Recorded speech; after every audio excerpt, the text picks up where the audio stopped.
Bienvenue dans cette capsule d'information sur la protection des écosystèmes.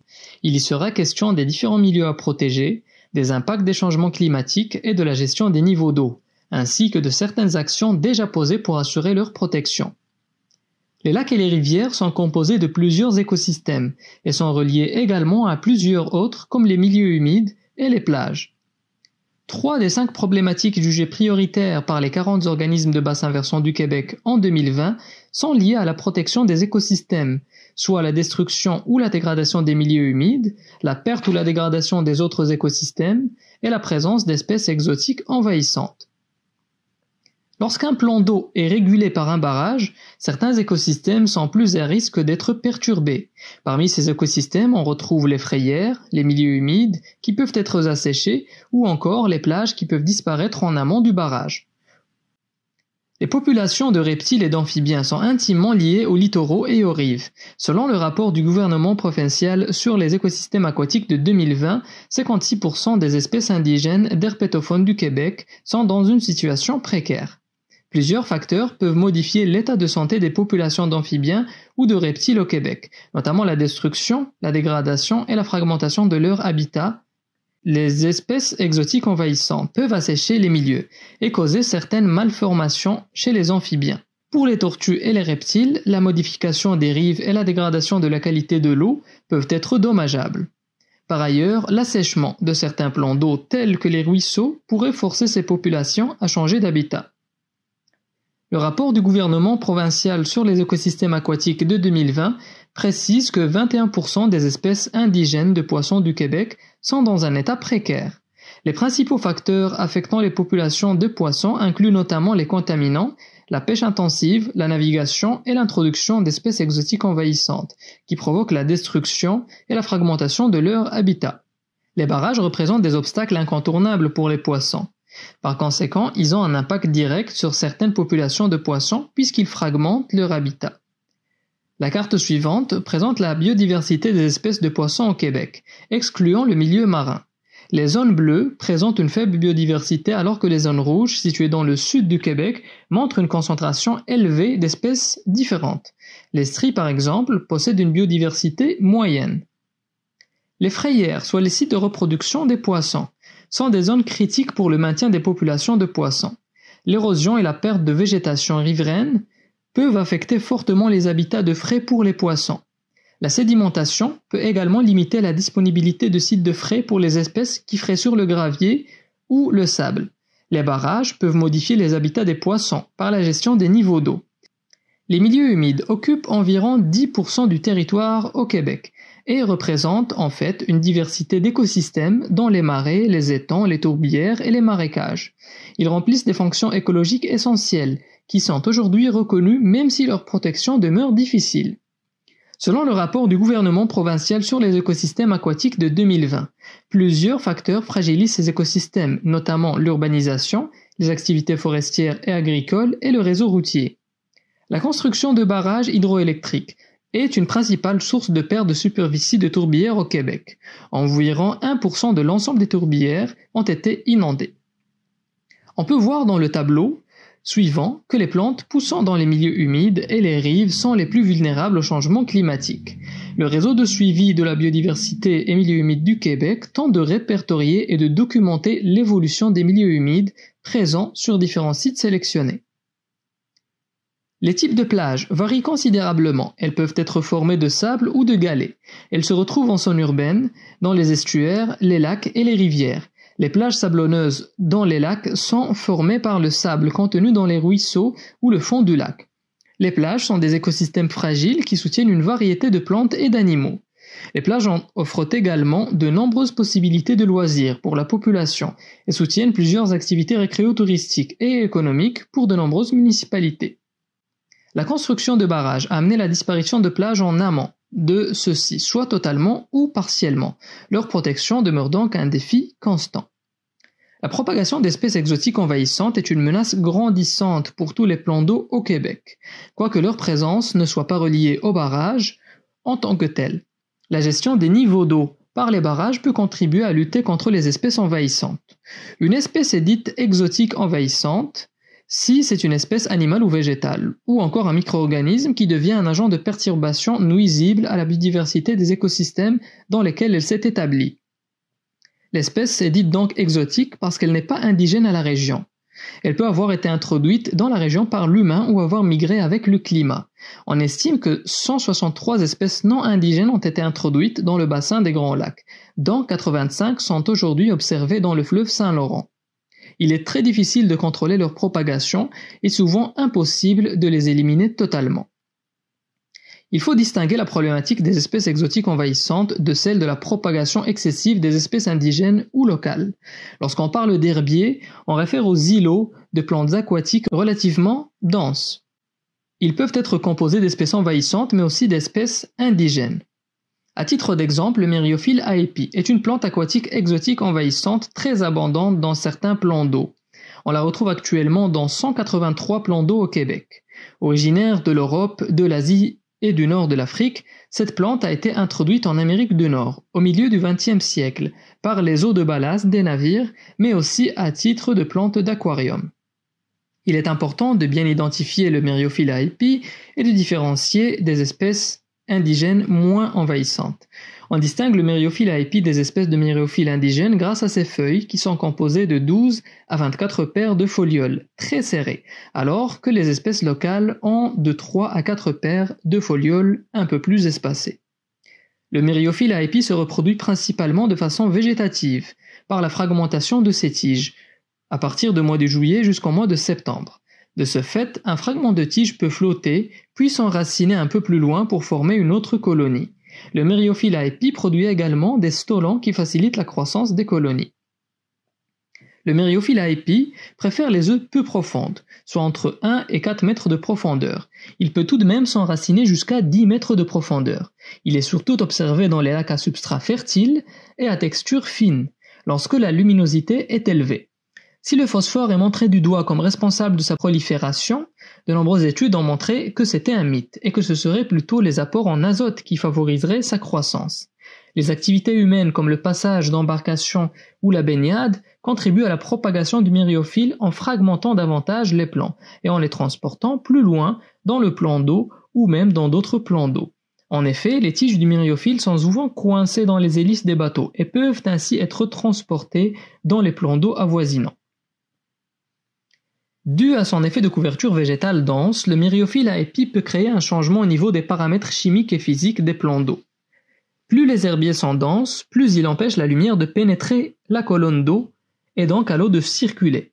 Particulièrement à cause de sa croissance rapide dès les premiers jours du printemps, le Myriophylle aepi agit comme écran solaire pour les autres espèces de plantes, tentant de croître, ce qui limite ainsi leur croissance et les espèces qui vivent en association avec ces plantes.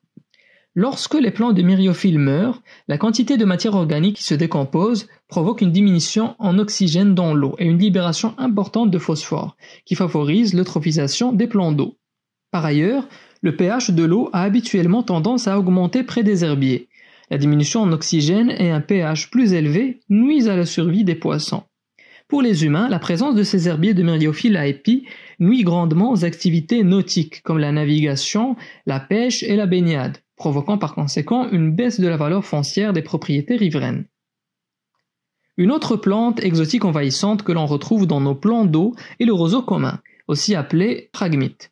Originaire de l'Europe et de l'Asie, cette plante a été introduite en Amérique du Nord il y a 3000 ans à des fins horticoles ou agricoles, ainsi que par accident. Par contre, elle est seulement devenue abondante dans les 30 dernières années. Le roseau commun peut atteindre jusqu'à 5 mètres de hauteur. Le roseau commun peut se reproduire de façon sexuée en produisant plus de 2000 graines par année ou de façon végétative, soit par les rhizomes, c'est-à-dire les racines, ou les stolons qui sont des tiges aériennes rampantes. Le roseau commun s'adapte et résiste facilement à toutes les conditions. Il tolère aussi bien les sécheresses que les inondations. Par contre, il ne tolère pas d'être immergé dans plus d'1 mètre d'eau. Les graines du roseau peuvent être disséminées par le vent ou par l'eau. Elles peuvent aller jusqu'à 10 km plus loin du point de départ. Elles sont souvent disséminées aussi par l'humain. C'est pourquoi on retrouve le roseau commun fréquemment dans les milieux perturbés, tels que les emprises routières ou les sites remblayés. Le roseau commun rivalise avec des plantes indigènes afin d'avoir l'eau et les nutriments du sol. Il cause un impact sur l'environnement de plusieurs façons. Puisque c'est une plante envahissante, le roseau commun s'accapare du territoire au détriment des autres plantes indigènes, qui sont incapables alors d'y pousser. Il en résulte une perturbation des écosystèmes naturels et une perte de biodiversité pour le milieu. Certaines espèces, telles que les serpents et les tortues, ne peuvent plus utiliser ces emplacements comme habitat, puisque les roseaux communs forment des colonies très compactes. Ces colonies sont particulièrement visibles sur les rives des plans d'eau et des milieux humides, et limitent plusieurs activités aquatiques. Par contre, le roseau commun est extrêmement efficace pour lutter contre l'érosion des rives. Par ailleurs, lorsque les tiges s'assèchent à l'automne, elles augmentent les risques d'incendie. Quoique ces espèces envahissantes ne puissent pas nécessairement être gérées directement par les niveaux d'eau des plans d'eau, elles représentent une source de préoccupation grandissante pour les communautés locales. À titre d'exemple, la moule zébrée est présente un peu partout dans le Québec, entre autres au lac Magog et au lac Memphremagog. Elle s'adapte très facilement à des milieux variables. Elle est responsable du déclin des moules d'eau douce indigènes. La femelle peut pondre jusqu'à 1 million d'œufs par année. La moule zébrée perturbe l'équilibre de la chaîne alimentaire de différents écosystèmes, puisqu'elle filtre presque 1 litre d'eau par jour, ce qui réduit la quantité de plancton dans les eaux. Aussi, l'eau étant plus claire en raison de la filtration, les rayons du soleil accroissent la prolifération des algues. Et donc, par sa capacité à s'accrocher à des surfaces submergées, la moule peut engendrer une obstruction des canalisations. L'écrevisse à taches rouges est présente au lac Brome à titre d'exemple, où elle a complètement éliminé des espèces indigènes. La carpe asiatique réfère à un groupe de 4 espèces de carpes. Selon les observations du gouvernement provincial dans les 5 dernières années, la carpe asiatique s'est installée au Québec. En 2019, 43 échantillons ont été recueillis avec de l'ADN de carpe asiatique, sur 1360 données. Ce sont des espèces qui menacent les habitations de reproduction de plusieurs espèces indigènes. Aussi, elle peut manger jusqu'à 20% de son poids, ce qui laisse beaucoup moins de plantes microscopiques ou de phytoplancton et de zooplancton poissons indigènes. Ces espèces se reproduisent à grande échelle, ce qui peut causer une perte de la biodiversité locale. Un autre exemple est la renouée japonaise, qui est en expansion au Québec. Son mode de reproduction est très efficace, soit par voie végétative. Elle colonise les bords des plans d'eau, les milieux humides, les fossés, les canaux d'irrigation et les bords des routes, causant de denses populations. Cette plante peut bloquer l'accès aux plans d'eau, étouffer les autres plantes indigènes et causer ainsi une perte de la biodiversité. La présence d'un barrage a un impact évident sur les écosystèmes puisqu'il provoque la destruction, la dégradation et la fragmentation de nombreux habitats. Sa gestion peut faire perdurer les impacts du barrage sur certains écosystèmes si elle les assèche ou au contraire les détruit par des débits trop forts en aval ou un niveau d'eau trop haut en amont. Par ailleurs, la gestion d'un barrage peut également servir à protéger les écosystèmes si elle participe par exemple à l'éradication ou au contrôle des plantes exotiques envahissantes. Les changements climatiques, en amenant des températures plus clémentes, pourraient entraîner des déplacements des aires de distribution de plusieurs espèces fauniques et floristiques vers le nord. Ces déplacements peuvent conduire à l'apparition de nouvelles espèces et à la disparition d'autres espèces. Certaines espèces peuvent en effet ne pas être en mesure de survivre dans les territoires où les conditions climatiques ont changé. D'autres pourraient par contre bénéficier des changements climatiques pour s'implanter ou se développer dans les régions plus nordiques.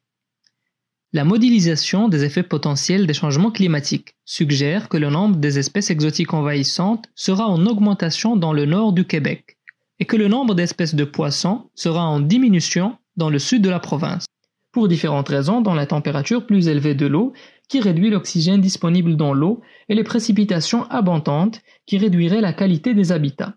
Par exemple, les frayères des poissons peuvent être endommagées ou détruites par de fortes pluies et les juvéniles peuvent être entraînés vers l'aval. Les enjeux socio-économiques reliés à la dégradation des écosystèmes sont nombreux et importants. En effet, plusieurs écosystèmes sont directement liés à des activités économiques et récréo-touristiques, comme la villégiature, la pêche, la navigation de plaisance, la baignade, les activités de plage, ainsi que d'autres activités. La disparition de plages, la réduction des populations de poissons et surtout la présence de plantes exotiques envahissantes engendrent des répercussions économiques majeures pour plusieurs entreprises, mais réduisent également la jouissance des lieux pour toute la population. Devant ce constat, plusieurs actions ont été posées pour protéger les écosystèmes tant par l'État que par la société civile. Pour contourner les barrages qui fragmentent l'habitat des poissons, des passes à poissons ou échelles à poissons sont parfois installées, mais leur taux de succès est variable. Plusieurs lois et règlements protègent les populations de poissons, ainsi que leur habitat contre notamment la pollution, la pêche excessive et illégale ou la destruction des frayères. Certaines de ces lois protègent également la flore aquatique ou associée au milieu aquatique. Les prélèvements d'eau sont aussi réglementés pour permettre une gestion équitable des ressources en eau et pour satisfaire en premier lieu les besoins de la population, mais également dans un deuxième temps pour concilier les besoins des écosystèmes et des activités économiques. La loi affirmant le caractère collectif des ressources en eau et favorisant une meilleure gouvernance de l'eau et des milieux associés, ou la loi sur l'eau, offre un recours en responsabilité au procureur général, en tant que gardien des intérêts de la nation québécoise dans les ressources en eau, pour toute altération des propriétés chimiques, physiques et biologiques de l'eau, mais aussi pour l'altération de leur fonction écologique ou de leur état quantitatif. Selon l'article 981 du Code civil du Québec, un propriétaire riverain peut utiliser un cours d'eau qui borde ou traverse son fond seulement si à la sortie de son terrain, il rend ses eaux à leur cours ordinaire, sans modification importante de la qualité et de la quantité de l'eau. Les barrages font exception à cet article parce qu'ils sont des ouvrages d'utilité publique ou parce qu'ils datent d'une autre époque.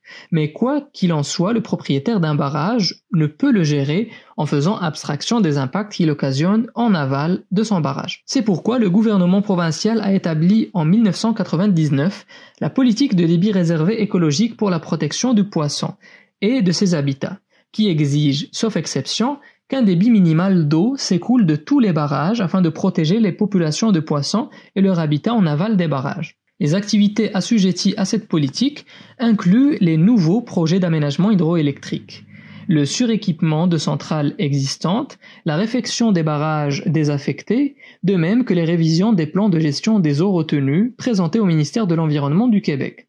Elles incluent également les projets de prélèvement d'eau et de dérivation des cours d'eau.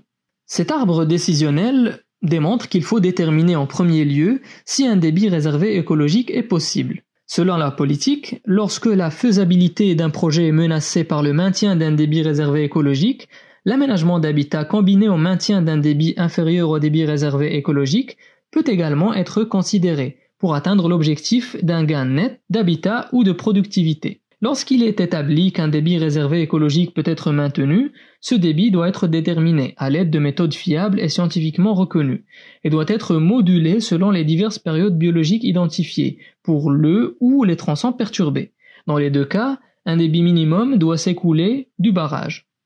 3 méthodes sont utilisées, soit la méthode hydrologique, qui est un pourcentage du débit moyen et simple d'application mais peu précise. Elle surévalue souvent le débit nécessaire. La méthode hydraulique, qui détermine le lien entre le débit minimum nécessaire pour ne pas avoir de perte d'habitat, et finalement la méthode de l'habitat préférentiel, qui est très précise parce qu'elle estime la quantité d'eau nécessaire pour maintenir un habitat particulier de bonne qualité et en fonction d'une période biologique donnée. Cette méthode exige toutefois beaucoup de travail et de relevés sur le terrain. La politique ne soustrait pas le propriétaire d'un barrage de se conformer aux autres normes réglementaires ou directives applicables au milieu hydrique. Par exemple, selon le cas et l'emplacement du barrage, le maintien d'un débit réservé écologique pourrait être accompagné du maintien d'un débit esthétique ou autre qui pourrait être plus élevé que le débit réservé écologique. Il existe également plusieurs lois et règlements qui traitent des espèces exotiques envahissantes. Bien sûr, ces lois ne peuvent pas contrôler la propagation naturelle des espèces, mais elles peuvent limiter les risques de propagation par l'humain. Les mesures de protection incluent notamment l'interdiction de les introduire, de les propager et parfois la façon de les éliminer. Par ailleurs, toute intervention dans les milieux humides et les plans d'eau visant à éradiquer une espèce envahissante requiert l'autorisation du gouvernement provincial et parfois également du fédéral. Les municipalités et les organisations locales et régionales ont toutefois un rôle important au niveau de la surveillance et de la prévention de la propagation des espèces envahissantes.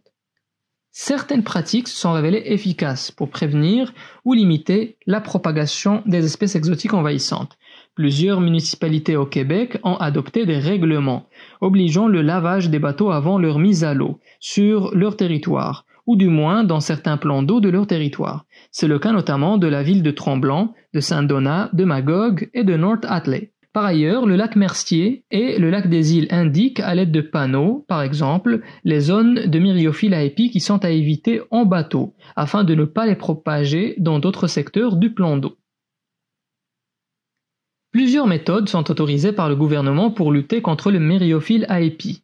Le fourgadrage manuel a un effet temporaire sur les petites colonies, puisqu'il n'élimine pas complètement les plantes. Le fourgadrage mécanique peut être utilisé pour des herbiers majeurs, mais a les mêmes effets temporaires que le fourgadrage manuel. Il y a également un risque que les sédiments du lac soient remis en suspension par la machinerie utilisée. Par exemple, la municipalité de Granby utilise au lac Boivin une faucheuse aquatique depuis environ 5 ans, afin d'éliminer de façon temporaire le myriophylle à épis. Il est également possible d'arracher les plants, incluant les racines, à la main ou à l'aide d'un aspirateur aquatique. Cette méthode demande toutefois énormément de travail, surtout au début du processus, mais l'effort nécessaire diminue graduellement d'année en année. Même si cette méthode permet d'éliminer les nuisances constantes, demeure requise. On utilise l'arrachage des plants à l'aide d'un aspirateur aquatique depuis 2016 au lac des Abénaquis par exemple, et depuis 2017 au lac Brompton. Un contrôle du myriophylle à épis peut également être effectué grâce à des barrières benthiques. La pose de toile de jute sur le lit d'un plan d'eau élimine en effet toutes les plantes situées sous la toile. La toile de jute, qui est biodégradable, se décompose naturellement en 3 ans environ. Au lac Lovrin, à Magog par exemple, un projet pilote a été mené en 2014 afin d'installer 12 000 mètres carrés de toile de jute dans le fond du plan d'eau. Les toiles ont abouti à de bons résultats. Les poissons et les mollusques se sont réinstallés et, contrairement au myriophylle à épis, les plantes indigènes ont survécu. En 2015, un projet similaire a eu lieu au lac Pemichagan. Finalement, le bâchage avec des toiles de fibres de verre élimine également toutes les plantes aquatiques en dessous de celles-ci entre 8 et 10 semaines après leur installation dans le fond du lac. Les toiles de fibres de verre doivent être enlevées manuellement par la suite. Le myriophylle peut éventuellement s'y réinstaller. Les barrières benthiques altèrent sérieusement l'habitat du poisson et doivent être utilisées en prenant soin de laisser des herbiers aquatiques disponibles pour assurer la survie des poissons. Les impacts de ces barrières se retrouvent exclusivement où la toile a été posée et de façon très temporaire, soit sur quelques années. On utilise la méthode de la barrière benthique avec des toiles synthétiques depuis 2016 au lac des Abénaquis par exemple et depuis 2017 au lac Brompton. En 2019, les toiles synthétiques ont également été installées au lac d'Argent. La pose des toiles se révèle plutôt onéreuse. Par exemple, l'Association des résidents pour la protection de l'environnement du lac d'Argent a obtenu une subvention gouvernementale de 60 000 $ pour installer 14 000 mètres carrés de toiles. Aux États-Unis, certains lacs luttent contre le myriophylle à épis en abaissant le niveau d'eau en hiver dans le but d'exposer les racines des plants au froid et d'empêcher ainsi la reproduction au retour du printemps. Cette méthode a été appliquée à l'hiver 2021 au lac Elmer afin d'y réduire les populations de myriophylle à épis. Un suivi y sera effectué cet été afin de pouvoir valider l'efficacité de cette technique. 3 méthodes combinées semblent efficaces afin d'éradiquer le roseau commun.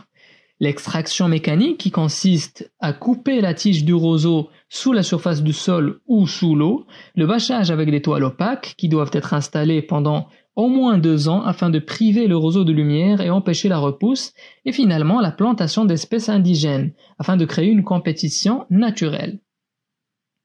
Depuis 2002, le gouvernement utilise ces méthodes au Grand Lac Saint-François, dans le parc national de Frontenac. Au printemps 2020, ces méthodes ont également été utilisées au parc du Ruisseau à Mascouche. En 2009 et 2012, des plants indigènes ont été plantés pour contrer la propagation du roseau commun au parc national des îles de Boucherville.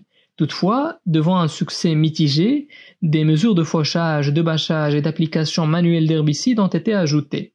En 2013, pour tenter d'éradiquer complètement le roseau commun. Le gouvernement du Québec utilise le réseau Sentinelle, une application mobile et un système cartographique sur le web qui vise à lutter contre les espèces exotiques envahissantes. Quoique pas nécessairement exhaustif, cet outil de détection permet à la population de fournir de l'information sur les espèces envahissantes observées et aussi de consulter les zones envahies qui sont répertoriées.